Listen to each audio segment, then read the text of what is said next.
I'm Tina Valenzuela, and this is Inquiry Training Model from our Models of Teaching by Joyce, Will, and Calhoun.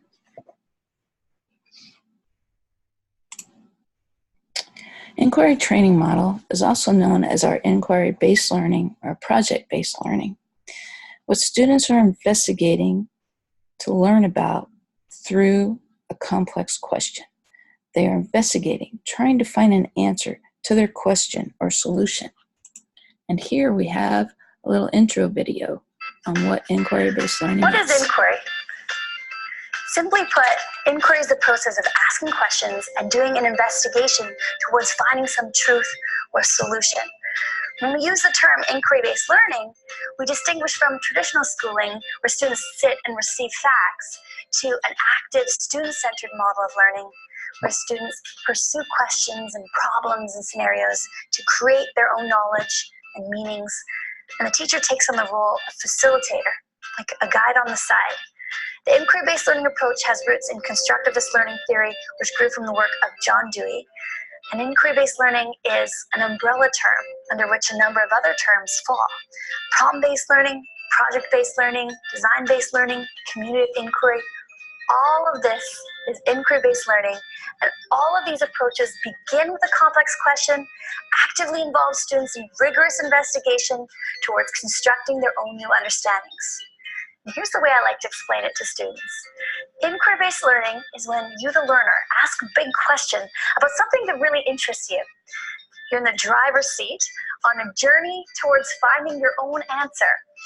You often will create a plan to start, but the journey is open-ended, so you don't know exactly where it will lead. You try different paths, you play, and it's research, because you think, imagine, and create in an ongoing process. You organize your ideas and reflect each step of the way, and soon you reach clarity and create something new to share with others. It feels like climbing a big mountain, and when you get to the top, you feel proud and see further than you have before. You may have a facilitator or coach to guide you along the way, and in this process, you develop skills, build confidence, enrich your learning, create meaning, and contribute to the world in a whole new way. Inquiry training is student-centered learning, and we are the facilitators as they work towards the answers. Sometimes along the way, they may go down the other paths, but the learning will continue. As the facilitators, we have to create 15-minute mini lessons, and we talk with the students about a complex question we would like them to answer.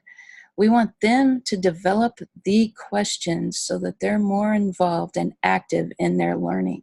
So we may have a question in mind, but we have to talk them into that question. It may not be as easy as we hope, and maybe they come up with a question that's better than the one that we had. Joyce, Will, and Calhoun from our textbook give us an example. There's a teacher in a social studies classroom, and he creates a fact sheet about a colony who disappeared, and the students are given basic information, but they must investigate and discover what happened to the colony. So then they must use the process and steps, and this process can take several days to complete. In phase 1, we have confrontation. The students are given the problem. They have to create the overall question that needs to be answered. In phase 2, they start gathering their data to verify their information. Students may ask the teacher only yes or no questions through this whole process. We have to train them to ask these yes and no questions. We cannot tell them if they're on the right path. They have to go down that path. Phase 3, students continue gathering their data while they start to experiment. They create those clear theories, hypotheses, and we have to ensure that they clarify those so that they're not too vague to answer. Then they go through and test their hypothesis. Students should be interacting and discussing along the path with each other.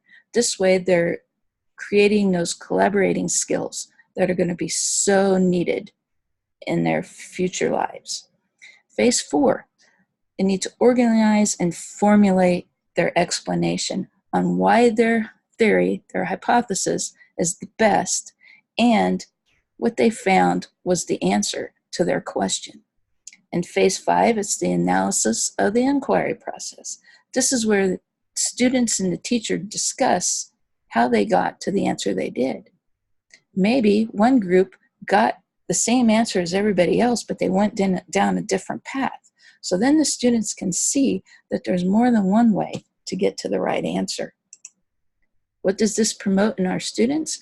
It promotes those excellent critical thinking skills that we want our students to have as they go towards their futures in the 21st century environment. It gives them active learning. They want to learn. They're in there, they're learning for themselves. It improves their communication skills because as they're going along this path, they have to talk with each other and communicate. It builds tenacity in our students.